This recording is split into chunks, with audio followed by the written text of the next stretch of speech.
The movie opens with Tommy Graham, an intellectually disabled man who lives with his father, Josiah Graham, in an isolated farmhouse in Texas. Josiah is an alcoholic and an atheist, while Tommy seems to be a devout believer who often prays for his parents and his estranged siblings, Ellie and Mary. One night, Tommy struggles to sleep, so he gets up and peeks out of the window, but there's nothing outside except an old willow tree with an inscription that says, Miriam Graham, darling wife and beloved mom. The movie then takes us to the first chapter titled Coast of Willow Road, in which we see two oil company executives meeting a town official. It turns out the oil company aims to expand its business by acquiring land in the town's outskirts, and for that, they need to acquire Graham's property as well. Money is no issue for them, and they're willing to offer substantial compensation. However, the town official reveals a tragic backstory of that family and recounts how Josiah's wife, Miriam, was a saintly woman. She never missed a day of church and always brought her twins and the youngest boy, Tommy, with her. But one Sunday, she surprisingly missed church, and Tommy, who was very close to his mom, soon discovered her hanging from an old willow tree near the house. Since then, people claim the house is haunted and her ghost still roams the grounds. The town official says persuading people to demolish the house is a difficult task, so he will need a hefty sum as his commission.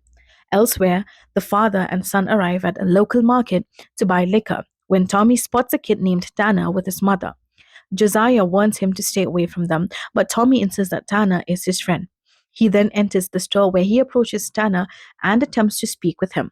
But soon the boy's mother appears, compelling Tommy to leave quickly. That afternoon, Tommy finds his dad drunk in the living room, and the old man asks why he looks out his window at night. Tommy thinks he might see his late mother, as the townspeople claim she wanders around the house. But Josiah insists it's not true, and when Tommy continues to cling to his belief, the old man furiously ends up slapping his son.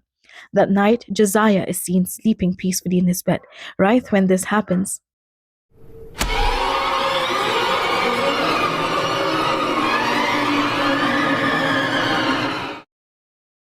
the next morning, Tommy notices his dad standing by the tree where his mother had hung herself. Josiah tells him that last night something happened and he finally acknowledged the existence of God. He claims that Miriam is suffering in hellfire as she visited him last night and told him she wanders around the house and watches over Tommy. He states that they need to mend their ways and cleanse themselves, and only then can they help his mother. Tommy also believes his dad, and later the father and son are seen praying together. The scene cuts to nighttime where a sudden gust of wind wakes up Josiah and he once again gasps in shock. He then approaches Tommy and says that Miriam wasn't alone. An angel was with her, who has given them chores to do. The next day, Tommy proceeds to renovate the house, built a new staircase, cleaned up the place, and polished the wood. Josiah has also completely changed and he has now stopped drinking, which surprises his son. And then at one point, Josiah finds an adult magazine under Tommy's bed and confronts him about it. Tommy claims it belonged to Ellie, but his dad doesn't believe him. As a punishment, Josiah asks his son to look at the pictures and pleasure himself so he can release it all and atone for his sins. This makes the poor guy extremely uncomfortable, but when his father continues to force him, Tommy has no choice but to comply. After he's done, Josiah tells his son that God has something else that needs to be done, but he will wait until dark to reveal it. The scene then cuts to Ellie, who is seen being intimate with a woman in a trailer. Once they're done, she gives him a small pouch of drugs, after which we move on to the second chapter of the movie, titled Ellie and the Gypsies. Later, Ellie is relaxing outside the trailer when an officer arrives and explains that a 9-year-old girl went missing last week before showing him a picture. The officer strongly suspects Ellie and threatens that if he makes even the smallest mistake, he will put him in jail. He even mentions that he spoke to Ellie's boss and informed him about how Ellie molested a child years ago. But Ellie defends himself, saying the girl was 16, but she didn't look her age, and their relationship was consensual. Despite this, he served 5 years in prison for it and is trying to move on from that. However, The officer remains suspicious of him and warns that he is keeping a close eye on his moves. That night, Ellie arrives at an underground gambling den where he meets a dangerous man named Boone, who even has the sheriff under his thumb. It turns out Ellie owes Boone a hefty sum of money, so he hands over everything he has, which is clearly not enough. In desperation, Ellie offers the drugs the woman gave him that morning, but Boone refuses and threatens to kill him. Next, Boone tells him about a group of gypsies who are staying in town, and it is rumored that they possess a hoard of gold. It turns out it isn't ordinary gold, but gold said to have been taken from the teeth of Jews murdered by the Nazis during World War II. Boone then instructs Ellie to go there, confirm whether the rumor is true, and steal the gold. He promises that if Ellie succeeds, he will erase the debt and even scrub his record clean, since he has allies in powerful positions. But if Ellie fails, Boone threatens that it will mark the end of his life. Realizing that he has no other option, Ellie agrees and heads to the location with two of Boone's men. The two men say they will go after the gold while Ellie's job is to sit and drink with the gypsies to distract them. Moments later, they enter a party where they meet a gypsy man named Marco. Boone's two men head to another room with Marco under the pretense of business, while Ellie enjoys the party and begins watching the gypsy dances. Shortly after, Ellie is approached by a woman named Gina, who seems visibly attracted to him. After a few casual conversations, she asks if he has ever visited a medium and if he would like to. Ellie appears uninterested, but to avoid arousing suspicion, he finally agrees. The scene then cuts to Ellie sitting at a table with a woman named Mama Luna, who is the medium. She holds his hand and uncovers aspects of his personality and a tormented past, which Gina translates. Then Mama Luna shockingly tells Ellie that he is destined to die soon, but he shrugs it off. Gina brews tea for Ellie and asks him to drink, to which he reluctantly complies. Afterwards, Mama Luna examines the cup carefully and suddenly reveals that he is the cause of his mother's suffering. She then erupts into screams as visions of Ellie's life overwhelm her, leaving her shaken. She also reveals that she knows Ellie came to steal their gold, which sends Gina into a state of panic. Next, Gina rushes to inform this to Marco, which sparks a huge fight among the men. While Ellie remains in a dazed state from the drugged tea, he then glances up and sees a small child who turns out to be the same girl the police have been searching for. Suddenly, someone slams Ellie's head against a table, during which he is flooded with visions of his past and sees two teenagers taking a baby somewhere. Shortly after, Ellie wakes up groggy and notices that the gypsy gang has killed Boone's two henchmen. Marco is sitting beside the box of gold and informs Ellie that his own boss has ordered him to be killed. Ellie says he doesn't care what they do to him, but pleads with them to release the little girl the police have been searching for. Marco refuses, saying Gina cannot have children, so she needs this girl. Afterwards, Marco leaves a big man to watch over Ellie before attending the other matters. The man appears to be a junkie, so Ellie gives him the drugs the woman had given him that morning. The big guy eagerly snorts a large dose, but the drugs prove far too strong. He gasps for breath as if his chest is in pain before collapsing directly on top of Ellie. Following this, Ellie takes a small dose of the drug to wake him up, then picks up the box of gold and starts to leave. But he soon remembers the little girl, so he rushes back and knocks on Marco's office door. Marco opens it and Ellie lands a fierce punch to his face, sending him sprawling to the floor.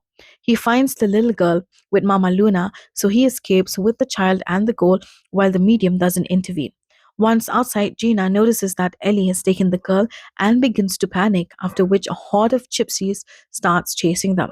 Fortunately, Ellie and the child manage to drive away to escape their pursuers. Upon returning to Boone, Ellie hands him the box of gold, and Boone honors his promise to help him get a fresh start. He even offers Ellie a large piece of gold, but Ellie refuses, saying that having his record cleared as promised is enough. Next, Ellie leaves the girl in Boone's care and tries to leave, but then Boone suffers a heart attack and dies, implying that the gold was cursed by the gypsies. The girl tries to touch the gold, but Ellie stops her and pulls her away. He then drops her to the local police station, after which he returns to his trailer. There, Ellie finds a letter from someone that leaves him completely stunned. The scene then cuts to the third chapter of the movie, titled Mary, May I? where we see Ellie's twin sister Mary and her husband Ross at an adoption agency. It turns out that Mary had a sterilization procedure 20 years ago and can no longer conceive, so they're trying to adopt a baby. We also learn that the couple nearly separated 6 years ago, but they ultimately overcame their struggles and reconciled.